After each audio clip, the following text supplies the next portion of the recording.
Alright, so training in general is completely tied to when Lastimosa gets done talking.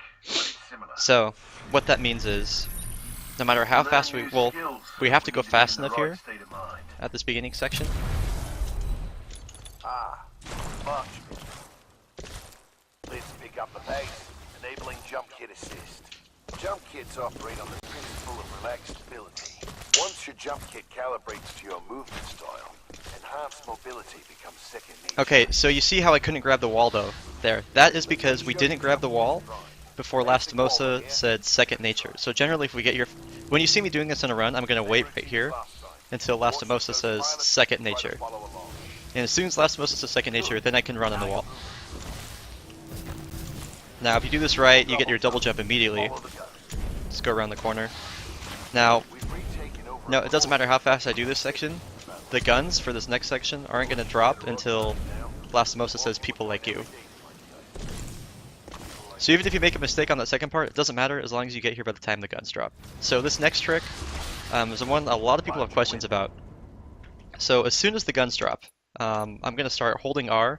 Some people tap. I find it's best to hold like around the time when the guns actually start falling from the sky, so to speak. So let's get back over there and I'll show you what I'm talking about. We've retaken over a quarter of frontier space since the battle of Demeter. The militia's better organized now.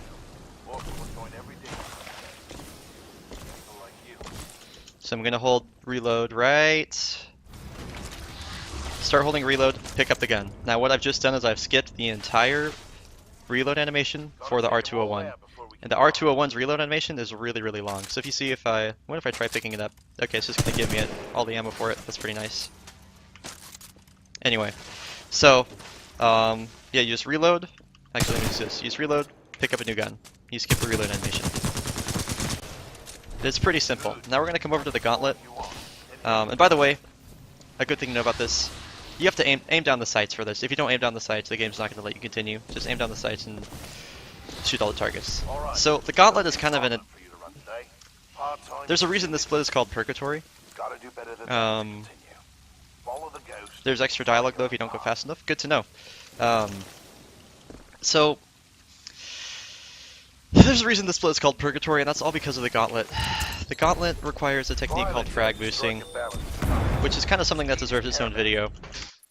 Frag boosting is accomplished by basically you let a frag explode in your hand while you're moving fast. Frag boosting is determined on the speed you're moving at, and I think it's also dependent on, like when you wall jump. Even I don't really fully grasp it.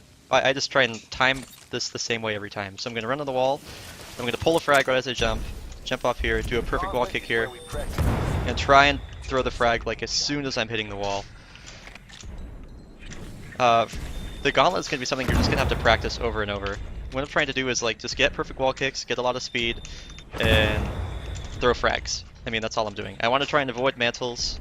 This is really something that, unfortunately, I don't really know that I can teach. For this, I recommend like you watch people and you learn by example. And you really have to get a feel for it. I really wish like I understood frag boosting better, but the simple fact is that I don't. It seems like to me sometimes it works and sometimes it doesn't.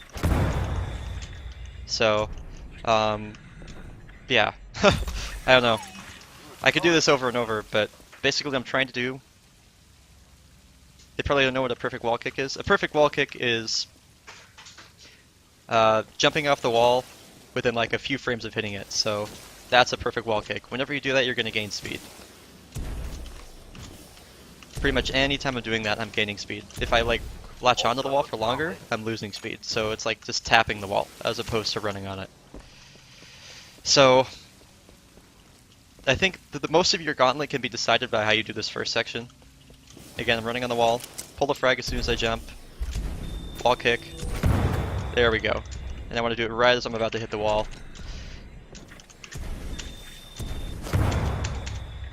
Alright, and from here I'm not going to pull any more frags just because frag boosting can be a little strange. There we go, 16 second Gauntlet. If you ever get a Gauntlet like that, it's extremely, that's an extremely good time. Not really much more to say about that. So after you complete the gauntlet, you're going to come back through here. Let's pretend we just completed the gauntlet for the first time.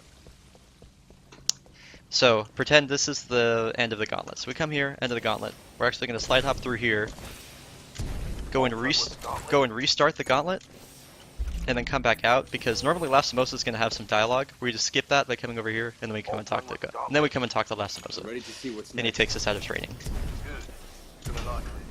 And then everything else from here is just a scripted auto scroller. So that is training.